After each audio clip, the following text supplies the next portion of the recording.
Salut à toutes et à tous, merci d'être au rendez-vous de Je Sais Tes Podcasts. J'espère que vous profitez de vos vacances en cette fin d'année, que vos fêtes se déroulent au mieux, que vous n'abusez pas trop des bonnes choses. Je vous avais promis encore quelques numéros spéciaux pendant les fêtes de fin d'année.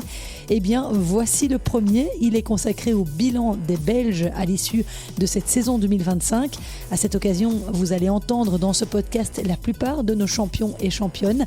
Raphaël Collignon, Zizou Bergs, Elise Mertens, Grete Minen, Gauthier Auclin, Anne van de Winkel. Bref, un menu 5 étoiles pour vos fêtes. Et ce ne sera qu'une mise en bouche plus tard dans la semaine, avant le 31 décembre. Je vous proposerai un podcast un peu particulier, un décryptage de la saison ATP et WTA en compagnie de deux invités, notre capitaine de Coupe Davis Steve Darcy d'un côté et mon fidèle binôme sur ce podcast Philippe Dehaze de l'autre. Ce numéro avec Steve et Philippe sera le dernier numéro de l'année réservé aux abonnés premium. Seuls les Je Sais Tes Podcasters, ceux qui contribuent à mon crowdfunding, pourront profiter de ce 16e numéro qui leur est exclusivement dédié. Merci infiniment à eux d'avoir été là en 2025. Et si vous voulez vous aussi devenir membre premium, eh bien rendez-vous sur Supporting Cast. Le lien se trouve sur mes réseaux sociaux ou bien vous tapez Supporting Cast Je Sais Tes Podcasts dans Google et vous tomberez sur la page pour vous abonner. Et j'en profite pour remercier chaleureusement tous ceux qui m'ont soutenu en 2025 et je vous souhaite désormais une très bonne écoute. Silence s'il vous plaît, les joueurs sont prêts.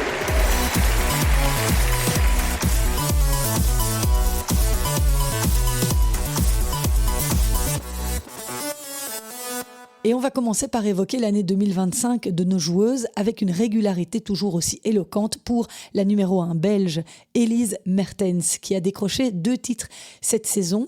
Un sur surface dure à Singapour, où elle a disposé d'Anne Lee en finale pour soulever son 9e trophée en carrière, et un 10e titre sur gazon au tournoi de 's-Hertogenbosch. J'étais présente, je vous l'avais fait vivre, et c'était face à Elena Gabriela Ruse après cette demi-finale complètement dingue où elle avait sauvé 11 balles de match face à la Russe Alexandrova. Elise a également retrouvé le top 20 mondial alors qu'elle avait débuté l'année à la 33e place. Et si la Louvaniste avait débuté sa saison 2025 sur les chapeaux de roue avec une finale au tournoi de Hobart perdue contre McCartney et Kessler, qui l'a battue une 2e fois d'ailleurs en septembre au tournoi de Pékin, la suite de la saison a connu quelques turbulences avec des moins bons résultats, notamment au tournoi de Dubaï et de Doha, ainsi que pendant la tournée aux États-Unis, à Indian Wells et Miami, où elle n'a pas fait mieux que 2 deuxièmes tours. Il a fallu attendre la saison sur terre battue pour revoir Elise Mertens en quart de finale d'un tournoi WTA. C'était à Stuttgart. Elle a aussi été 8e de finaliste à Rome avec cette victoire référence face à Jessica Pegula, avant d'enchaîner de belles performances sur gazon et le gain donc de ce titre à Rosemalen, le premier de sa carrière sur cette surface. Elise Mertens a aussi été quart de finaliste à Monterrey pendant la tournée américaine précédant l'US Open, battue par Diana Schneider. La fin de saison a été moins prolifique par contre pour la joueuse belge, avec des défaites au premier et au 2e tour durant la tournée asiatique. Elle était sans doute un petit peu fatiguée de cette longue saison. En Grand Chelem cette année, si on regarde ses résultats en simple, Elise Mertens a atteint le 2e tour à l'Open d'Australie, battue par Jessica Pegula. Elle a été éliminée au premier tour à Roland-Garros, sortie par la surprenante Loïse Boisson, future demi-finaliste. Elle a en revanche rejoint la 2e semaine de Wimbledon, battue par Aryna Sabalenka en 8e, et puis à l'US Open où elle a été sortie au 3e tour par l'Espagnole Cristina Buxa. Mais ce qu'il ne faut pas oublier, c'est que la Belge a également disputé les grands chelems en double. En début d'année avec Hélène Pérez, l'Australienne. Elle a ensuite joué quelques temps avec Zhang Shuai avant de retrouver Veronika Kudermetova à partir de la saison sur terre battue. Je dis retrouver parce qu'ensemble, elles avaient déjà gagné le Masters de fin d'année en 2021. 2022.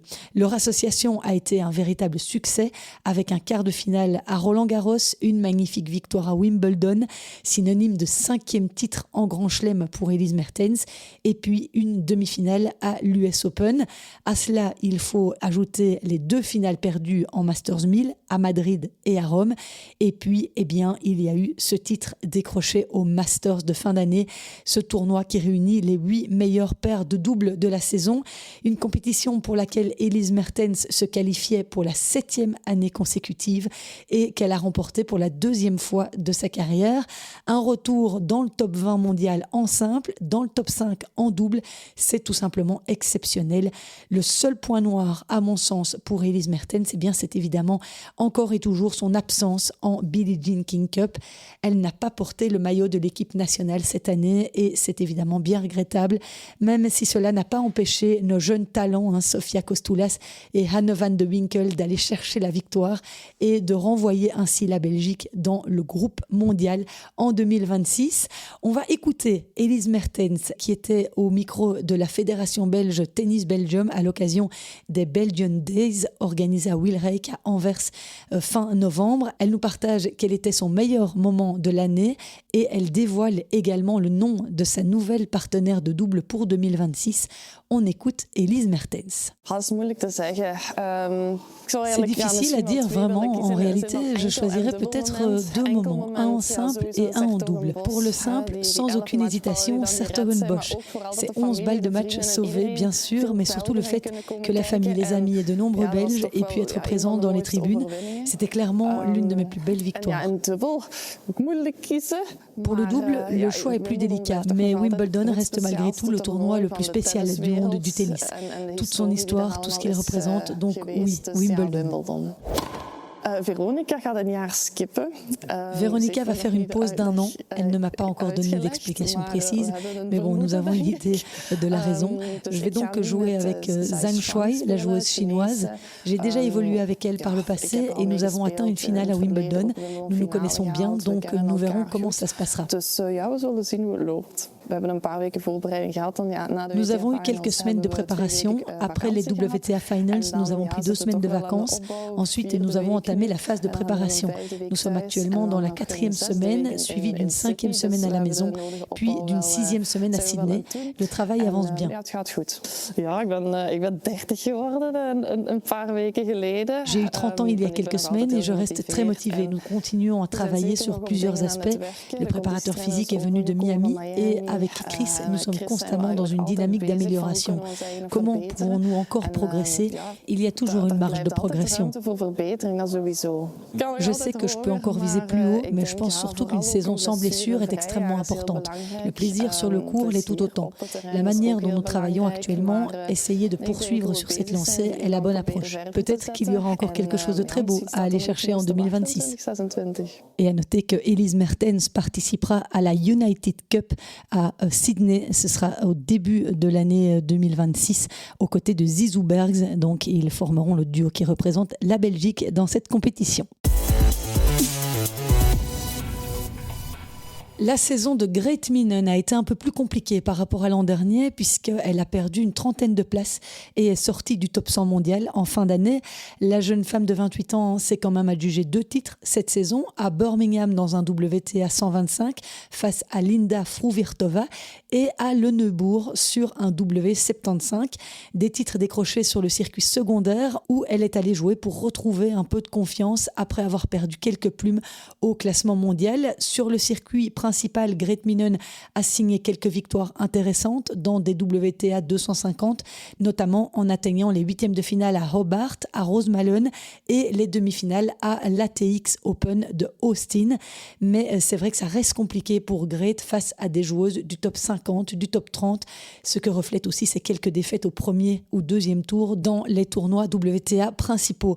En Grand Chelem, Grete Minen n'a pas vraiment tiré son épingle du jeu cette saison. Elle a perdu au premier tour à l'Open d'Australie Australie, à Roland-Garros et à l'US Open, et elle n'a pas pu jouer Wimbledon à cause d'une blessure au dos qui l'a laissée sur la touche tout le mois de juillet.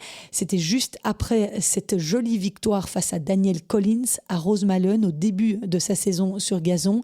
Mais même s'il a été gâché par une blessure, le mois de juillet aura quand même été heureux sur le plan personnel pour Grete Minen, puisqu'elle s'est mariée fin du mois avec sa compagne Marie Diels. Voilà aussi une étape importante. Et sachez que du changement s'annonce pour Grete Minen en 2026. On va écouter tout de suite son intervention qui nous a aussi été transmise par Tennis Belgium. Grete nous partage d'abord quel a été son meilleur souvenir de la saison. Je dirais sans hésiter mon titre sur gazon à Birmingham. C'était également mon premier titre WTA, donc c'était un moment particulièrement spécial. Mais je dois dire que la Billie Jean King Cup à Munich a aussi été un très beau moment. Ce n'est pas que j'y ai apporté une contribution majeure personnellement, mais c'était surtout très agréable de voir la manière dont les joueuses ont réagi à la situation. Le fait que nous puissions réintégrer le groupe mondial est formidable. Et cela restera, quoi qu'il arrive, un très beau souvenir. Sur le plan de la préparation, tout se passe très bien. J'ai commencé un peu plus tôt que la plupart des autres, car ma saison s'est terminée plus tôt. Cela fait donc déjà 4 semaines que je m'entraîne très sérieusement et tout se déroule vraiment bien. Je sens aussi que je progresse physiquement. J'essaye donc de tester quelques petits ajustements, notamment au niveau des raquettes, ce que je trouve toujours intéressant.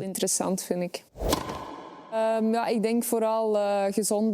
objectif principal reste clairement de rester en bonne santé. Être en forme est essentiel et je pense aussi qu'il est important de retrouver du plaisir, tant dans les matchs que dans les déplacements. C'est quelque chose que j'aimerais vraiment retrouver. Kirsten Flipkens va rejoindre l'équipe. Pour le reste, Fred reste l'entraîneur de tennis. La préparation physique sera principalement prise en charge par le neveu de Kirsten. En ce qui concerne le staff médical, rien ne change. Hans van Barle et Dan Stefani restent dans l'équipe. En ce qui concerne la 3e meilleure joueuse belge du circuit, Hanne van de Winkel, on soulignera sa très belle saison avec une progression nette sur le circuit WTA.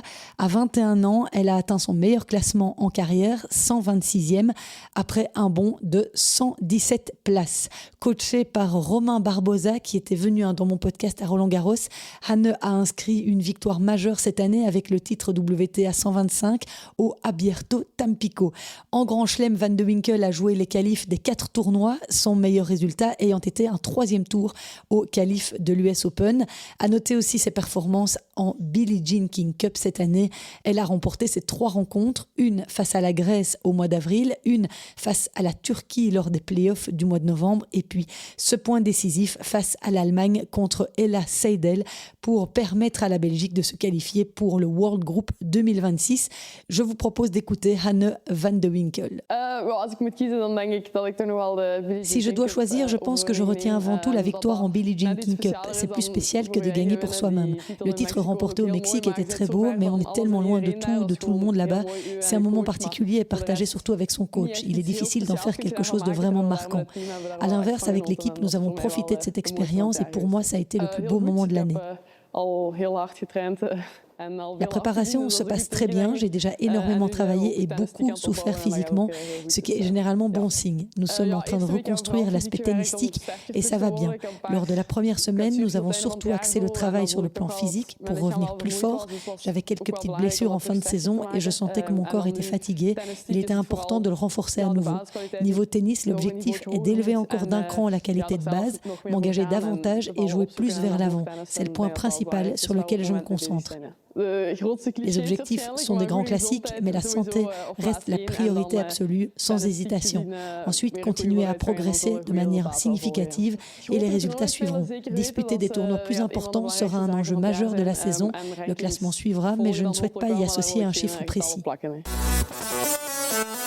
Juste derrière Hanne van de Winkel, on retrouve Sofia Kostoulas qui, elle aussi, a fait un énorme bond au classement WTA, une percée de 149 positions. Elle se classe aujourd'hui à la 163e place mondiale.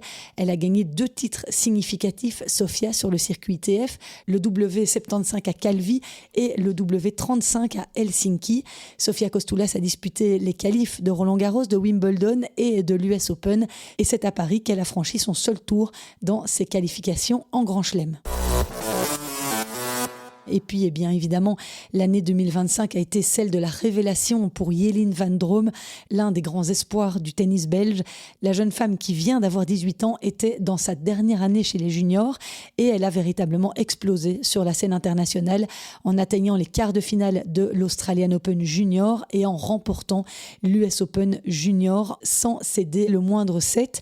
En octobre, la jeune femme, alors âgée de 17 ans, a également remporté le J300 de Traralgon, le plus important tournoi international junior de l'année.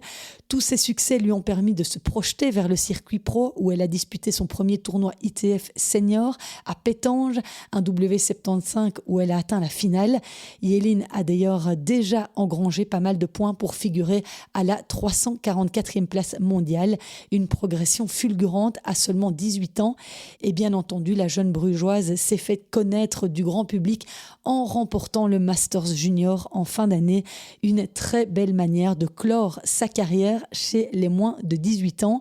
Et en Billie Jean King Cup aussi, Jeline a été impressionnante. Wim Fissette lui a fait confiance.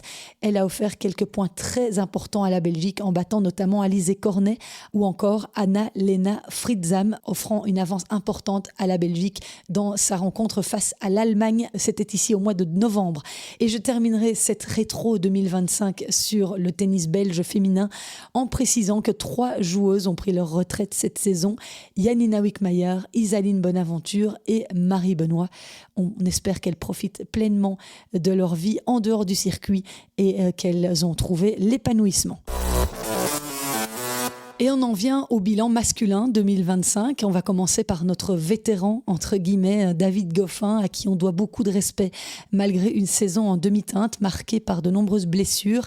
Sa saison a été très compliquée physiquement. Le Liégeois termine l'année hors du top 100, autour de la 119e place mondiale, après l'avoir commencé aux portes du top 50. Le corps a clairement freiné sa progression avec une accumulation de pépins aux pieds, au dos, aux genoux et notamment cette déchirure partielle du fascia plantaire contractée à Madrid qui a évidemment lourdement pesé sur la suite de sa saison. Mais malgré tout ça, Goffin reste capable de coups d'éclat. Battre Carlos Alcaraz et Ben Shelton en 2025, ce n'est pas anodin. Quand il est à 100%, il reste un joueur que personne n'a envie de voir dans son tableau et il demeure un point de référence pour toute la génération qui pousse derrière. Et si David Goffin reste un joueur respecté et un modèle de professionnalisme, le tennis belge masculin s'écrit désormais aussi avec une nouvelle génération. Un nom se détache notamment, celui de Zizou Bergs. Zizou termine l'année comme numéro 1 belge avec un meilleur classement en carrière, une 43e place mondiale. Sa saison est jugée positive, formatrice, même si elle n'a pas été d'une constance inouïe.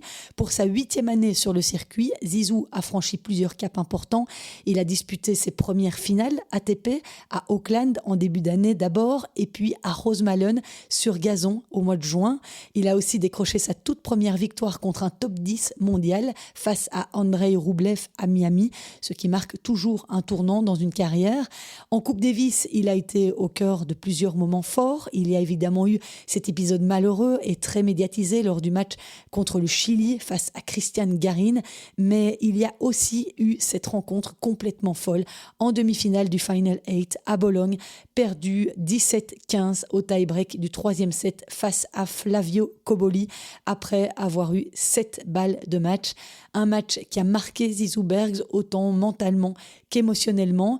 Et la saison n'a pas été sans difficulté non plus. Après sa séparation avec Christophe Vliegen, Zizou a traversé une période compliquée avec une forme de petit burn-out et une perte de plaisir passagère après le tournoi de Wimbledon. Mais le numéro 1 belge a su rebondir en fin de saison, notamment avec une performance marquante, son premier quart de finale au Masters 1000 de Shanghai. Aujourd'hui, Zizou Bergs s'impose clairement comme l'une des figures de proue du tennis belge masculin. Il est encore perfectible, notamment sur le plan mental, mais sa progression est nette et on espère qu'il nous fera à nouveau rêver en 2026. On écoute Zizou Bergs. Je pense que le moment clé a été le retour vers une très belle fin de saison, notamment en Chine, où j'ai vraiment réussi à remettre toutes les pièces du puzzle en place. J'y ai pris énormément de plaisir et cela m'a permis d'enchaîner sur une fin d'année à la fois agréable et réussie. Il y a également eu la Coupe Davis, durant laquelle nous avons vécu de très beaux moments ensemble. On a parfois l'impression, en voyant mes lunettes, que j'ai pris des substances étranges, mais en réalité, nous avons simplement effectué des petits tests de la vue, car tout ne fonctionnait pas toujours de manière optimale au niveau visuel. Il y avait donc encore une marge de progression à exploiter à ce niveau-là. Pour le reste, tout se déroule très bien. J'ai passé d'excellentes vacances, puis nous avons immédiatement repris le travail de manière très intensive. Nous avons très peu de jours de repos et beaucoup d'heures d'entraînement, mais le travail est extrêmement ciblé. Les aspects que nous devions améliorer progressent déjà très bien et très rapidement. À ce niveau-là, la préparation est vraiment de grande qualité. Par exemple, j'ai testé de nombreuses variations de coups droits. J'ai tendance à engager fortement tout mon corps dans le geste et nous travaillons actuellement à stabiliser davantage cette base corporelle afin de laisser davantage s'exprimer le bras. Cela doit nous permettre de gagner en précision. Nous ajustons également le service et travaillons sur une défense plus adaptée dans certaines situations, dans l'objectif de devenir un joueur plus complet. Yann De Witt reste mon entraîneur principal et nous sommes actuellement à la recherche d'un second entraîneur. Nous effectuons différents tests afin de voir avec qui le courant passe le mieux et qui correspond le plus au profil recherché. Il faut aussi tenir compte du nombre important de semaines à couvrir sur la saison. Pour le reste, le noyau de l'équipe reste inchangé et la collaboration fonctionne très bien. Cela peut sembler un peu cliché, mais l'objectif principal est de conserver le plaisir et la motivation que j'avais déjà retrouvée en fin de saison. Je suis actuellement 43e mondial, j'ai intégré le top 40 et je vise désormais étape par étape le top 30, voire le top 20. Nous espérons également encore vivre quelque chose de fort en Coupe Davis. La saison débute d'ailleurs très bien avec la United Cup où nous aurons l'occasion de représenter notre pays. Ce sera aussi un moment particulier puisque je pourrai jouer en double avec Elise, une première pour moi et quelque chose que j'attends avec beaucoup d'enthousiasme. Ce sera un double mixte. Nous allons d'ailleurs déjà faire un premier test aujourd'hui pour voir comment ça fonctionne. Nous sommes vraiment très motivés à l'idée d'en faire quelque chose de positif et d'agréable. Aux côtés de Zizou Bergs, un autre visage s'est révélé aux yeux du grand public cette année, celui de Raphaël Collignon. Raphaël signe une progression nette au classement, passant de la 119e à la 87e place mondiale, avec une entrée dans le top 100 à la clé, une percée construite, solide, notamment grâce à 2 titres Challenger remportés à Pau et à Monza. Mais c'est surtout dans les grands rendez-vous que Collignon s'est fait un nom. À l'US Open, il a décroché sa toute première victoire en Grand Chelem avant de signer un exploit retentissant face à Casper Ruud, ancien numéro 2 mondial. Un match qui a marqué un vrai tournant dans sa carrière. En Coupe Davis, il a aussi joué un rôle central. À Sydney, en septembre, il a participé activement à la qualification de la Belgique pour le Final 8 avec des victoires marquantes contre Alex de Minaur, alors top 10 mondial, et Alexander Vukic. Raphaël Collignon s'est imposé comme un joueur fiable dans les moments importants, ce qui lui a valu aujourd'hui une vraie reconnaissance de son capitaine Steve Darcy et du public belge. J'ai eu l'occasion de m'entretenir longuement avec Raphaël Collignon la semaine dernière à la Province Racket Arena de Huy où il fait sa préparation hivernale. C'était l'occasion de discuter de cette saison incroyable et de sa préparation hivernale. Je vous laisse en compagnie de Raphaël Collignon. Salut Raph, merci beaucoup d'être venu à mon micro. En arrivant ici, je me demandais si tu avais fait le mur de Huy pour arriver, à pied, vélo ou... Non, j'ai déjà fait en vélo, mais j'essaie de pas trop le faire en voiture parce que c'est quand même assez pentu et assez étroit. Donc je passe par l'autre côté, c'est plus facile. T'as une trop grosse voiture ou quoi? Non. Alors comment s'est passé ton retour en Belgique? On s'est quitté à Bologne, un petit goût amer, mais néanmoins tu as dû rentrer fier en Belgique. Est-ce que ton statut a un petit peu changé? Qu'est-ce que tu as fait pour décompresser Oui, évidemment, on a quitté Bologne dans un premier temps assez déçu, parce qu'on sentait qu'il y avait quand même de la place pour aller chercher un peu plus. Mais après, 2-3 jours après, quand même beaucoup de fierté, satisfaction de ce qu'on avait pu faire pendant l'année. On a quand même battu des grandes nations.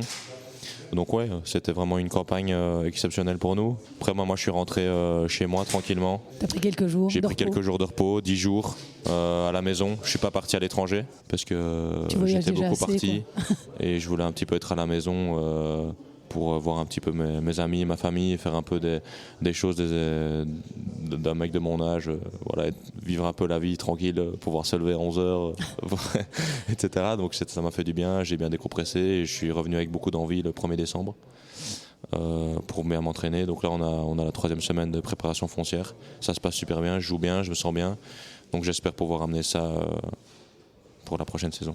Et donc, 1er décembre, ça a commencé ta préparation hivernale. En quoi elle consiste exactement? À raison de combien d'heures par jour?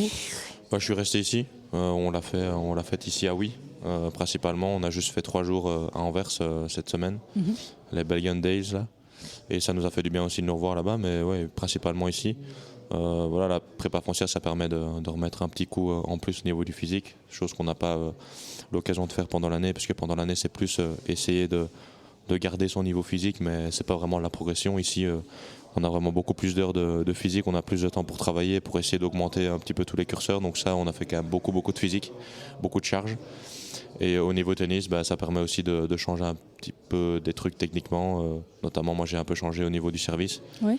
Donc, t'as fait comme Alcaraz, t'as mis un panier Non, moi, c'était plus mon pied, techniquement, essayer de rapprocher un peu plus mon pied, pour avoir un peu plus d'équilibre et être un peu plus précis. À l'impulsion, quoi À l'impulsion, pour vraiment avoir un peu plus de temps et vraiment être plus posé et essayer de faire moins tout en vitesse.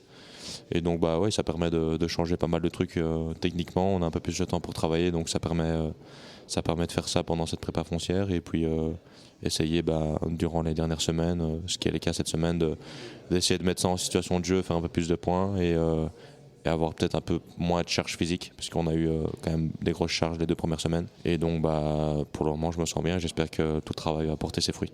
Pourtant, ton service c'est quand même une de tes armes et on a vu passer quelques boulets là à Bologne, j'ai vu des services à 235, c'est possible? Ouais, c'est vrai, mais c'est trop inconstant encore. J'ai des bons passages, mais j'ai aussi des passages super compliqués, notamment en 2e où je suis capable de faire aussi beaucoup de boules fautes. Donc on a essayé de stabiliser un peu tout ça, essayer de trouver une autre chose pour essayer de me donner un peu plus le temps et essayer d'améliorer mon jeu tout simplement, parce qu'il y a encore plein de choses à améliorer, plein de choses à perfectionner. Et c'est ça aussi qui est super positif, c'est que j'ai déjà battu des super bons joueurs, j'ai fait des résultats qui sont top aussi, mais il y a encore beaucoup de marge de progression, donc c'est super rassurant pour la suite. Ah, donc c'était pas mental les doubles fautes? Si, c'est possible que ce soit mental, mais je pense que de faire un peu moins en vitesse tout ce que je fais et être un peu plus posé, ça va aussi m'aider, mais évidemment c'est principalement mental. Justement, j'ai appris que tu avais travaillé beaucoup avec une préparatrice mentale cette année. Ça va être le cas en 2026. Tu vas continuer à t'entourer de quelqu'un qui t'aide à ce niveau-là? Ouais, je pense que je vais continuer à m'entourer. C'est vrai que j'ai eu pas mal de bons moments et que c'est dû aussi à ce que j'ai fait au niveau du mental. Donc je vais essayer de continuer dans cette direction-là, essayer de mettre des choses en place pour être le plus solide possible dans ma tête. Parce que le tennis, à mon niveau maintenant, c'est principalement le mental. Et essayer de continuer dans la bonne direction pour devenir un meilleur joueur. Oui, justement, être solide dans ta tête, parce que 2026 va être une année de transition, enfin une année où tu vas devoir confirmer tout ce que tu as bien fait ici en fin de saison. Tu es rentré dans le top 100, ça veut dire que tu as un nouveau statut, tu vas être attendu sur le circuit. Comment est-ce que tu te prépares à vivre tout ça? On m'avait déjà dit ça l'année passée, parce que j'avais fini 120, on m'avait dit oh là là, attention, ça va être l'année de la confirmation. Je pense que maintenant, à mon niveau, tous les ans, c'est de la confirmation. Parce que il y a le statut qui change et au final, tu dois un peu confirmer toutes les attentes qui sont là pour toi. Donc je vais essayer de faire ça du mieux que je peux. Après, c'est sûr que maintenant, au niveau du circuit ATP, je suis un peu plus connu, parce que j'ai battu des super bons joueurs, j'ai des victoires références à ce niveau-là, donc c'est sûr que je vais être un peu plus attendu, mais je pense que je travaille dans la bonne direction. J'ai confiance aux personnes qui sont autour de moi. Et comme j'ai dit, je pense que j'ai eu vraiment une victoire référence à l'US Open qui m'a permis de prendre conscience que j'étais capable de faire des super bonnes choses. Et ça va aussi me servir pour cette année-là, chose que peut-être que je n'avais pas en commençant l'année. J'avais pas encore de victoire comme j'ai eu cette année, donc je pense que ça va me permettre d'avoir un peu plus confiance en moi pour l'année qui arrive et aborder ça un peu plus sereinement. L'année passée, je me souviens que ton début d'année n'était pas top. En tout cas, tu étais très déçu de ce que tu avais fait en Australie. Tu rêvais d'y aller et tout. Et puis, tu avais un tout petit peu foiré le début d'année, notamment avec une mauvaise préparation, tu disais toi-même. Est-ce que ça t'a permis de tirer les enseignements de ça et dans quel état d'esprit tu vas aborder ce début 2026?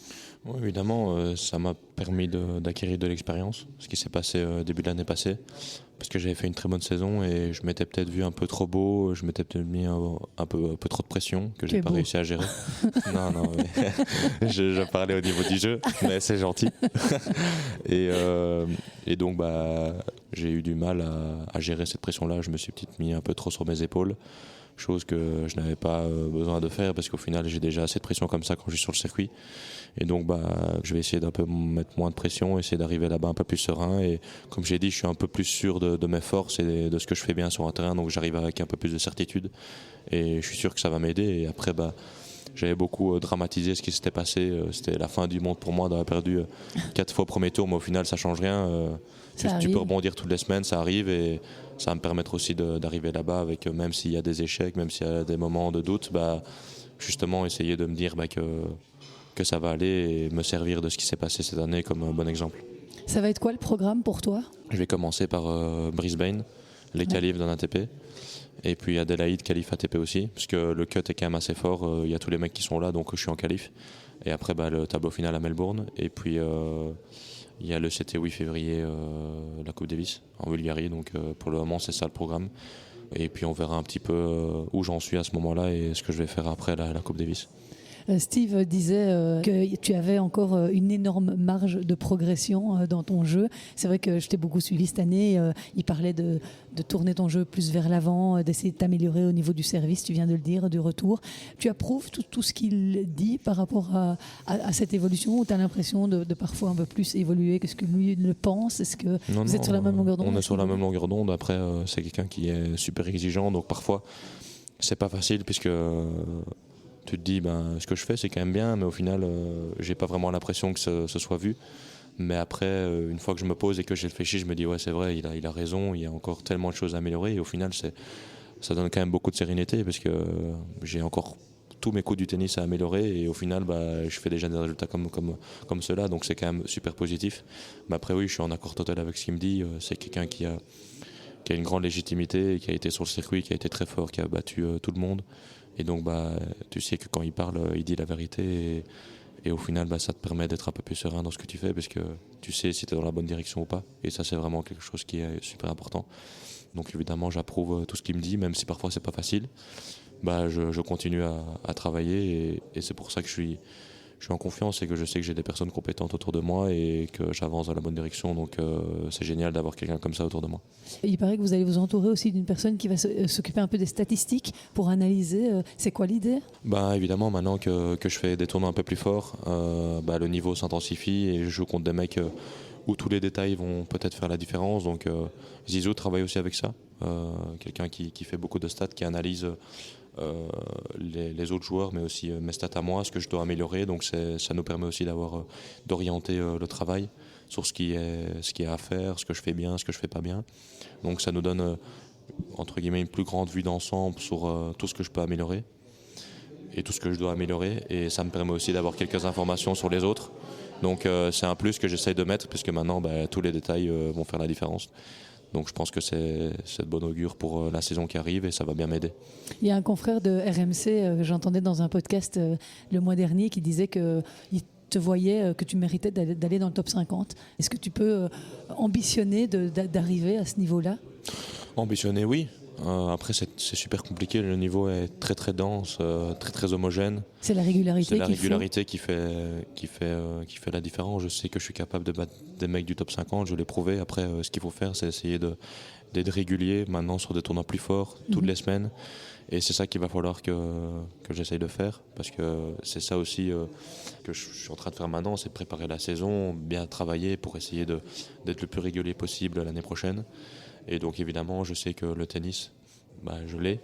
Maintenant, on sait que ça joue parfois à quelques points et qu'il faut vraiment être là quand il faut, saisir les opportunités. Donc je vais essayer de saisir toutes les opportunités qui se présentent à moi et puis essayer de me donner un maximum et on verra où je me situe l'année prochaine en fin de saison. Mais en tout cas, si la question c'est est-ce que tu penses que c'est possible que tu sois dans le top 50, oui, je pense que c'est possible.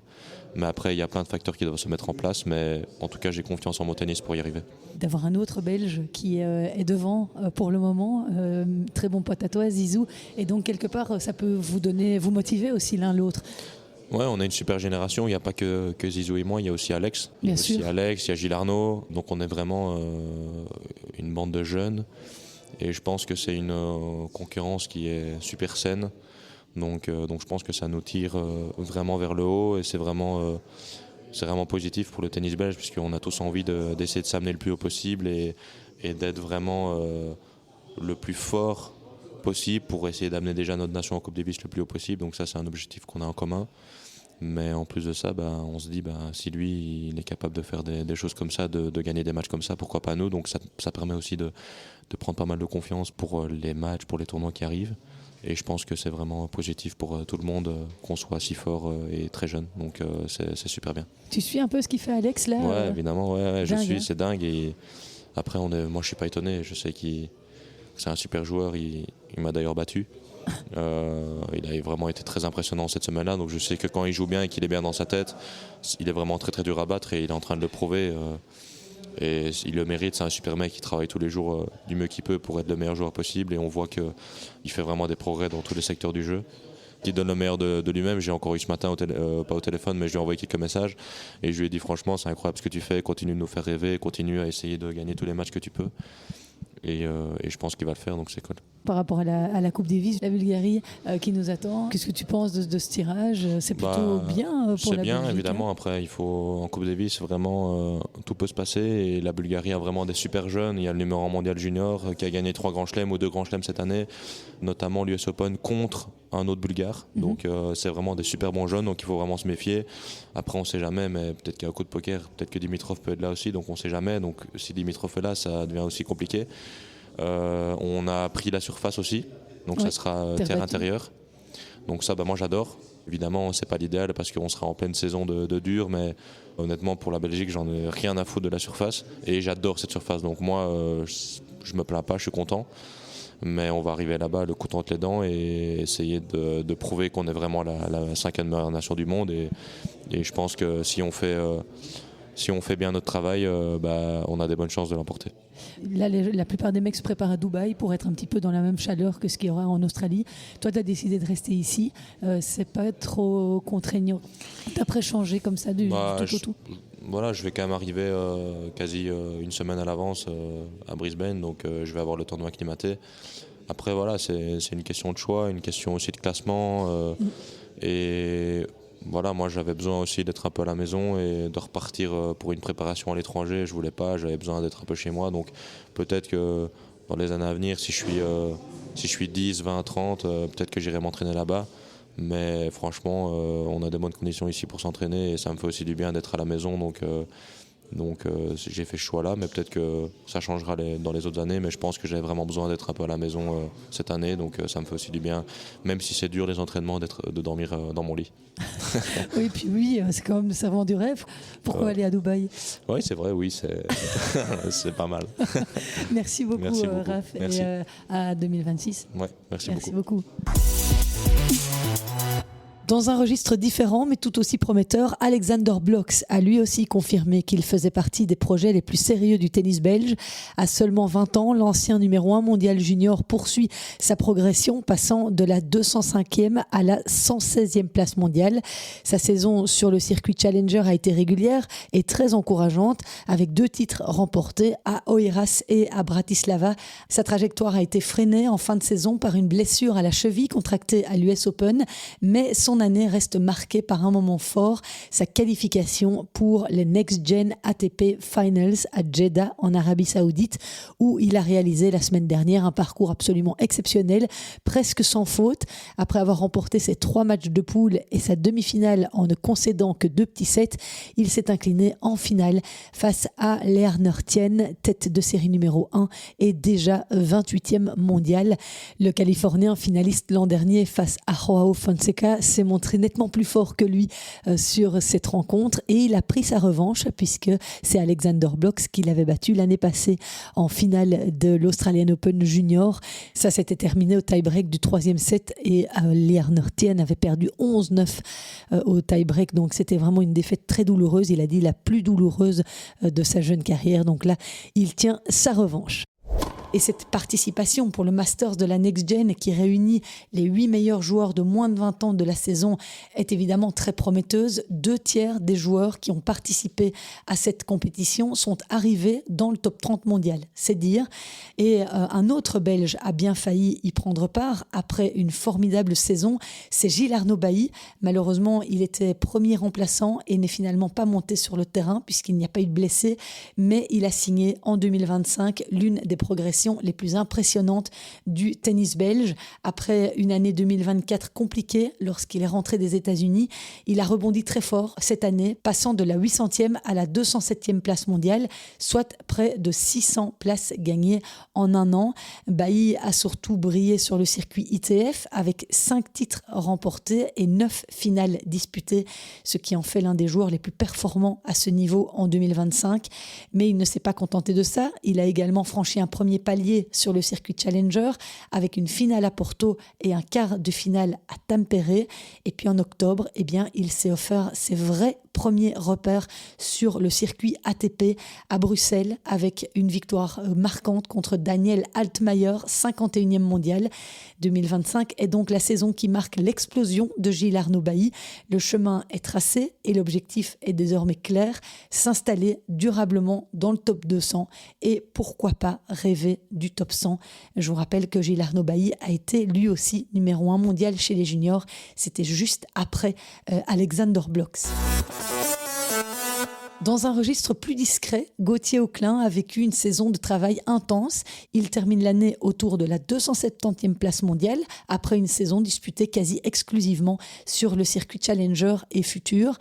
Le Liégeois de 24 ans a montré qu'il avait le niveau pour exister à cet étage, avec notamment 2 demi-finales en Challenger, à Ostrava et à Lyon, et une victoire de référence face à Pablo Carreño Busta.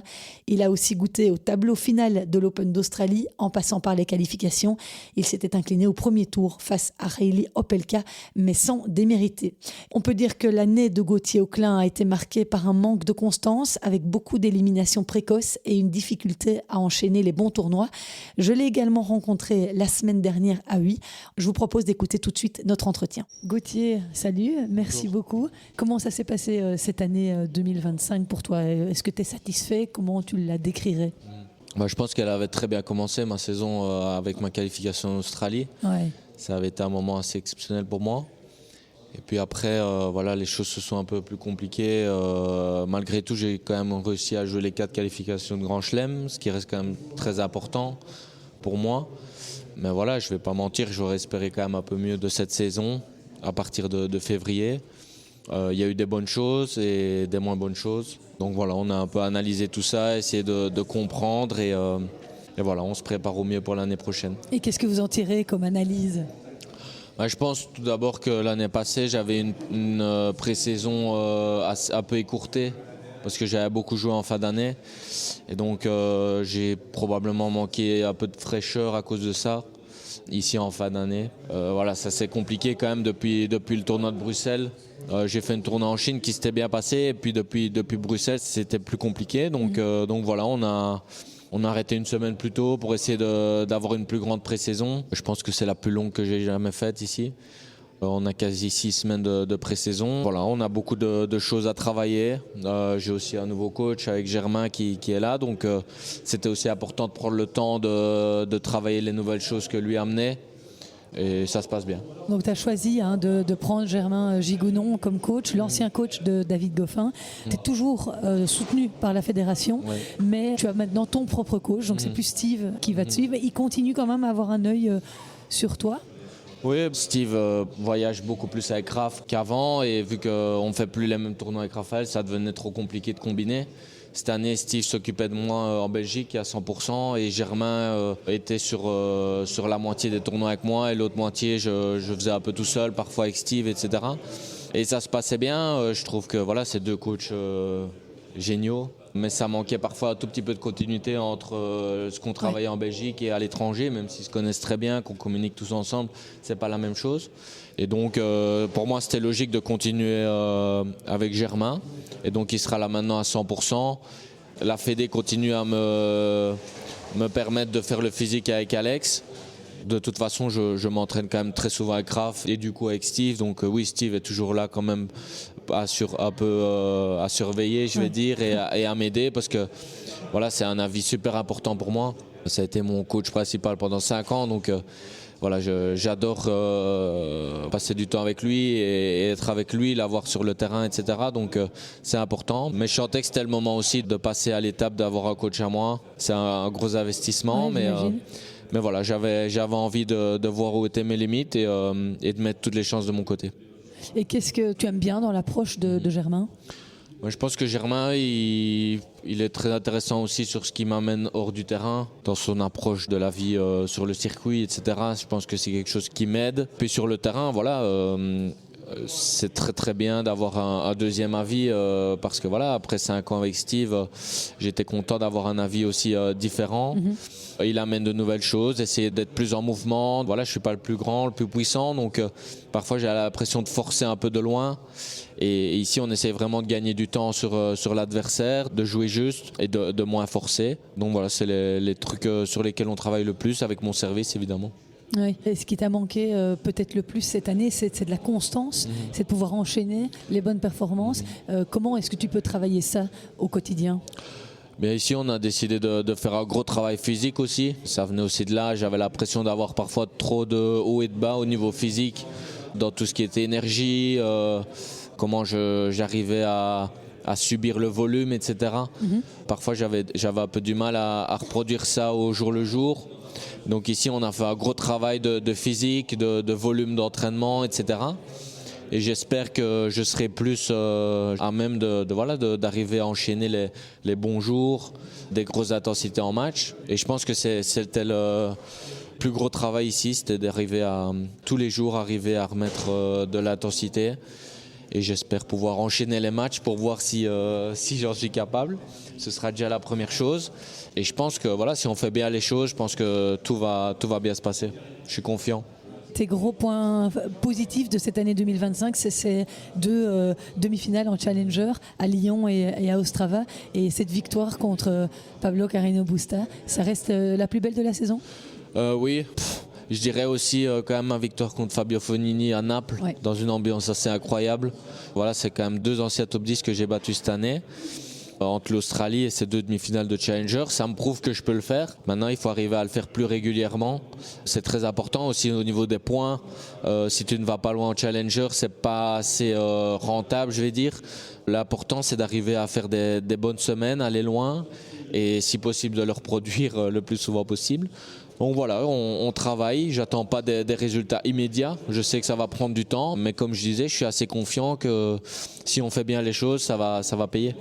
Tu es 270e mondial maintenant, tu te fixes quel objectif pour 2026 ? Je pense que cette année, je me suis un peu trop fixé sur mon classement parce qu'aux alentours de la 200e place, on est toujours un peu à la limite pour faire les qualifications de Grand Chelem, etc. Et donc voilà, c'est pas toujours facile, mais il faut essayer de se détacher un peu de ça.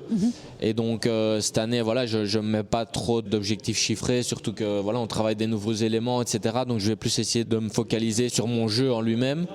Mais c'est sûr que voilà, si je pouvais une fois vraiment entrer dans le top 200, même si je l'ai fait 2 fois un peu tout juste, voire me rapprocher du top 150 et m'installer là, ce serait déjà super. Il faut juste bien faire le travail et puis je suis persuadé que leur classement suivra. Et ton programme là maintenant, c'est quoi à partir de début janvier ? Donc je vais faire les qualifications du Challenger de Nouméa et puis les qualifications de l'Open d'Australie. Je suis super excité après ce qui s'est passé l'année passée pour moi d'y retourner. Ce ne sera pas facile de refaire la même chose, mais voilà, c'est des magnifiques moments que j'ai vécu là il y a 12 mois, donc voilà, je suis super impatient d'y retourner. Une atmosphère particulière d'aller au soleil comme ça en Australie en début d'année, c'est des conditions que tu aimes bien ? Oui, c'est des conditions que j'aime bien, même ici en Chine, j'ai été dans des conditions super compliquées. On a vu au Masters 1000 de Shanghai, il faisait super chaud, super humide. C'est des conditions qui ont l'air de bien m'aller. Donc oui, c'est super. Et puis voilà, c'est sûr que c'est un gros changement climatique entre Liège et Melbourne, mais voilà, c'est toujours chouette d'y aller. C'est marrant, tu parles de Shanghai parce que David Goffin a toujours performé à Shanghai dans des conditions où tout le monde a beaucoup de mal. On a vu cette année encore les joueurs souffraient énormément de la chaleur et David, lui, il était bien. Et là, tu cites encore Shanghai et toi aussi, ça a l'air de t'aller. Je sais pas, c'est peut-être un truc qui plane sur Liège qui fait qu'on joue bien dans des conditions difficiles. Oui, c'est sûr. J'étais à Shanghai le jour où il a battu Ben Shelton et Alexandre Muller, et c'est vrai que c'était des conditions assez dantesques, et j'avais joué même un challenger un mois avant, c'était encore pire. Et voilà, j'ai pas trop d'explications, mais c'est vrai que c'est des conditions après Melbourne, après Shanghai qui me vont bien. À Lyon aussi, il faisait super chaud cette année quand j'ai battu Carreno Busta, donc voilà, je me sens bien dans ces conditions-là. Une dernière question par rapport à la Coupe Davis que tu as dû suivre forcément. Ça doit être un peu dur pour toi de sentir que tu es tout prêt, que tu y as été et puis que maintenant tu arrives derrière les autres. Comment est-ce que tu vis tout ça et comment tu as vécu leur parcours à Bologne ? Voilà, la première chose, c'est que je suis déjà super content pour l'équipe et voilà, c'est des joueurs que je connais bien, donc c'est toujours très très chouette de voir tout ce que Raph a fait, tout ce que l'équipe a fait en général. Maintenant, d'un point de vue un peu plus personnel, c'est clair que on a envie de participer à la fête et y avoir goûté une fois, j'ai qu'une envie, c'est d'y retourner. Maintenant ici, je pense qu'il y a quand même 3-4 joueurs de simple qui se détachent vraiment, donc c'est un peu différent, mais c'est clair que par exemple pour la rencontre en Australie, j'étais pas très loin d'y être et c'était une petite déception de ne pas être dans l'équipe, une déception je vais dire personnelle. Oui. Pas de sélection, mais plus personnelle, de ne pas avoir fait mieux pour mieux me positionner. Le fait de voir tout ça, ça donne vraiment envie d'y retourner. Et si ce n'est pas le cas, c'est comme ça, c'est que d'autres l'auront plus mérité que moi. Mais je pense que j'ai aussi besoin de ça pour me tout donner à l'entraînement, pour me pousser. Avoir des objectifs comme ça, c'est super important. Tu as évoqué le fait que tu avais participé aux 4 qualifs des tournois du Grand Chelem cette année. Si tu devais en choisir un en 2026, desquels on te dit ok, tu sortiras des qualifs et tu joueras premier tour, ce serait lequel ? C'est pas mon préféré en tant que tel, mais je pense que ce serait Wimbledon, parce que Wimbledon c'est le seul où les qualifications ne se jouent pas sur le site principal. Oui. C'est dans un autre club. Si on peut dire un club, mais un autre site, on va dire, à Roehampton. Et tu as encore plus ce petit truc-là de se dire, si tu te qualifies, tu vas aller jouer sur le mythique site de Wimbledon. J'ai envie de passer d'un site à l'autre en juillet, si c'est possible. Jouer un tableau final à Wimbledon, ce serait quelque chose de magique. On te le souhaite vraiment de tout cœur, Gauthier. Merci. On te souhaite beaucoup de succès avec Germain, aux côtés de Germain. Ce serait une belle aventure pour toi. Et puis, je continuerai à vous suivre de là où je suis. Et je te remercie beaucoup d'être venu à mon micro. Merci, Gauthier. Merci beaucoup. Et on va terminer ce podcast en parlant des joueurs de double. Après leur séparation fin 2024, Sander Gille et Joran Vliegen ont tous les deux testé différents partenaires cette saison. Sander Gille a vécu une première partie de saison solide aux côtés de Jan Zielinski, avec qui il a atteint les finales des ATP de Rotterdam et de Marseille, la demi-finale du Challenger de Phoenix, un quart de finale à Bucarest et à Madrid et une demi-finale à Munich. Mais Jan Zielinski a préféré se séparer de notre compatriote juste après Roland-Garros. Sander a alors joué avec Rohan Bopanna avant que celui-ci ne prenne sa retraite à 45 ans. Le Belge a ensuite terminé l'année associé à Sam Verbeek, avec qui il a remporté 3 tournois Challenger à Brest, à Vilhena et à Bratislava. Il termine donc l'année dans le top 50 du classement de double, Sander Gille. De son côté, Joran Vliegen s'est surtout illustré avec Ariel Behar, finaliste des tournois ATP d'Isbourne et de Genève. Ils ont décroché 2 titres Challenger et ont disputé plusieurs finales. Joran Vliegen a disputé tous les tournois du Grand Chelem et termine l'année à la 66e place mondiale. Et voilà, je pense avoir été complète pour cette rétrospective belgo-belge de l'année 2025. J'espère qu'elle vous a plu. J'aurais pu parler des autres joueurs qui évoluent sur le circuit au-delà de la 300e place mondiale, mais le podcast était déjà très long, donc je me suis limitée au top 300. Le dernier podcast de l'année arrivera, comme je vous le disais en intro, dans les prochains jours, en tout cas avant le 31 décembre. Il méritera le détour puisque ce sera un débrief de la saison 2025 sur les circuits ATP et WTA en compagnie de 2 coachs de renom, Steve Darcy et Philippe Dehaze. J'ai hâte de vous partager ça. Ce sera un podcast disponible pour les membres premium de Jeux 7 et Podcast. Si vous voulez l'entendre, eh bien rejoignez-nous via Supporting Cast. Soit vous prenez un abonnement mensuel pour moins cher qu'une bière spéciale par mois, soit vous donnez une contribution libre. Cette aide précieuse me permettra de pouvoir continuer à faire vivre ce média indépendant et totalement autofinancé en 2026. Ce serait en tout cas mon plus beau cadeau de Noël. Merci à tous de votre fidélité. Prenez soin de vous, donnez-vous plein d'amour et passez d'excellentes fêtes de fin d'année. Ciao!